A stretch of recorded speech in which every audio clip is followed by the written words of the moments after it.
इस दुनिया में इंसान पैसे के लिए कुछ भी कर सकता है।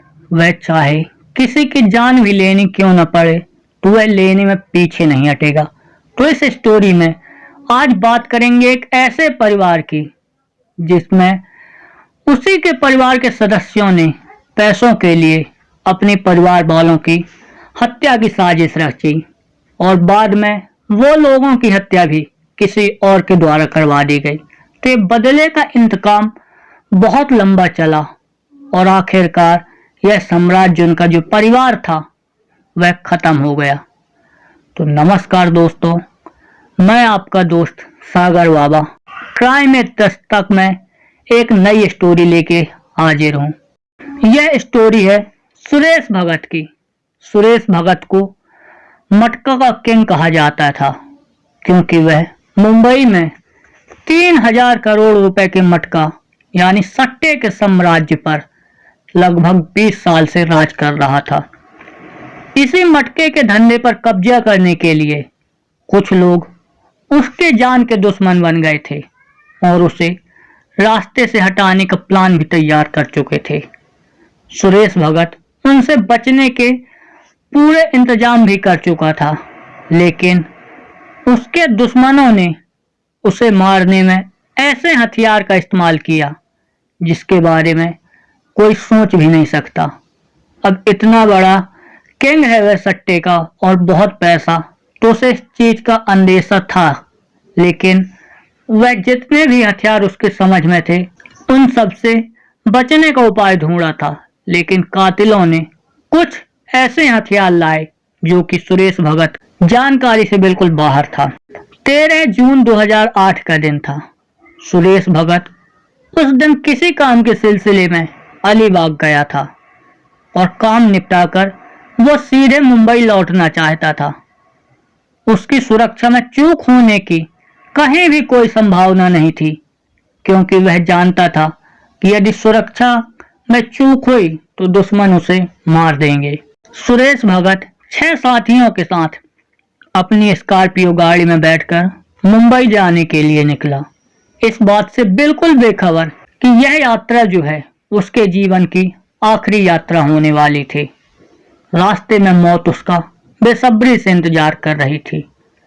अभी ये लोग आधा रास्ता ही तय कर पाए थे कि सामने से आ रहे एक ट्रक ने उनकी गाड़ी को इतनी जोरदार टक्कर मारी कि मटका किंग और उसके 6 साथियों की मौके पर ही मौत हो गई। उसके दुश्मनों ने सोचा था कि सुरेश भगत की हत्या को एक दुर्घटना की शक्ल देंगे और मटके के पूरे साम्राज्य पर उनका कब्जा हो जाएगा। लेकिन सुरेश भगत जो था वह इस खतरे को पहले ही भांप चुका था और उसे अंदेशा था कि उसके परिवार के सदस्य उसकी जान ले सकते हैं, जो कि उसकी पत्नी जया और बेटा हितेश थे। और सुरेश यह भी जानता था कि उसकी पत्नी जया की दोस्ती गवली गैंग की बदमाश सुहास रोगे के साथ है और वो सुहास की मदद से कभी भी उसकी हत्या करवा सकती है। यही वजह थी कि उसने अपने जिंदा रहते ही मुंबई क्राइम ब्रांच में पत्नी जया, सुहास रोगे और बेटे हितेश के खिलाफ शिकायत दर्ज करवा दी थी। इन सब के बाद जब सुरेश भगत के साथ ही हादसा हुआ तो पुलिस को ये समझने में ज्यादा देर नहीं लगी कि ये दुर्घटना नहीं बल्कि हत्या है।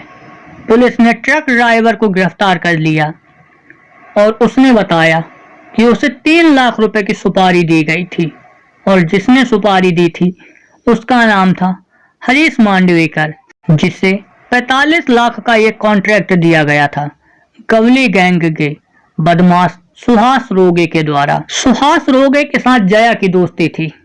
सुरेश भगत के मटके के धंधे पर कब्जा करने के लिए माँ बेटे ने मिलकर उसे रास्ते से हटाने का प्लान तैयार किया था और 13 जून 2008 को अलीबाग और मुंबई के रास्ते में सुरेश को ट्रक से कुचलवा दिया था।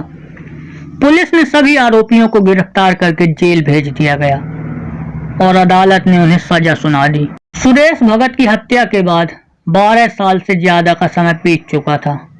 उम्र कैद की सजा काट रही जया भगत को कुछ समय पहले ही जमानत मिली थी और वो घाटकोपर में अपनी बहन के यहाँ रह रही थी।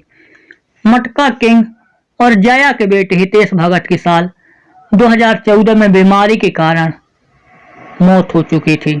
जया भगत चूंकि जमानत पर अब जेल से बाहर आ चुकी थी, लेकिन यह केस यहीं खत्म नहीं होता।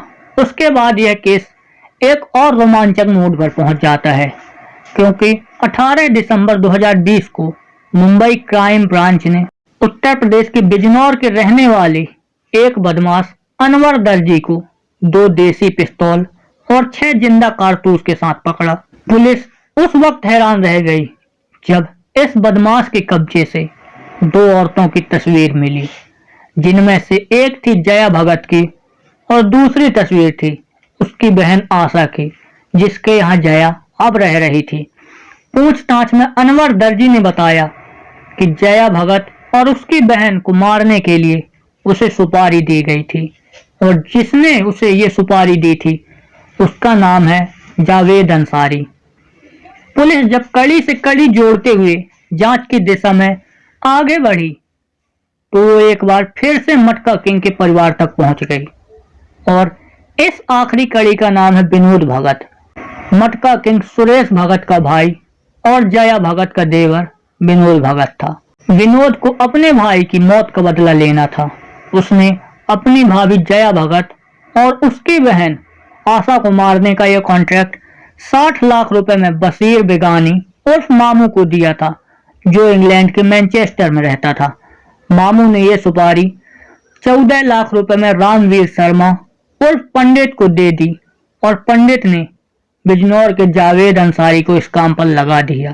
पैसा मिलने के बाद बिजनौर के शूटर्स ने फरवरी 2020 से ही घाटकोपर में जया और उसकी बहन के घर के बाहर रेकी करनी शुरू कर दी थी, लेकिन मार्च में लॉकडाउन के चलते दोनों बहनों की जान बच गई थी और अब ये लोग फिर से इस काम को अंजाम देने की फिराक में थे। लेकिन उससे पहले ही पुलिस के हत्थे चढ़ गए। अपने भाई सुरेश भगत की हत्या का बदला लेने के लिए विनोद ने यह साजिश रची थी। तो ये सब अब पुलिस की गिरफ्त में आ चुके थे और पुलिस धीरे धीरे उन सभी आरोपियों को गिरफ्तार किया और मटका किंग के परिवार की कहानी यहीं खत्म हो गई। तो यदि वीडियो आप लोगों को पसंद आई हो तो लाइक करें, शेयर करें और कमेंट सेक्शन में जाकर अपनी राय अवश्य दें।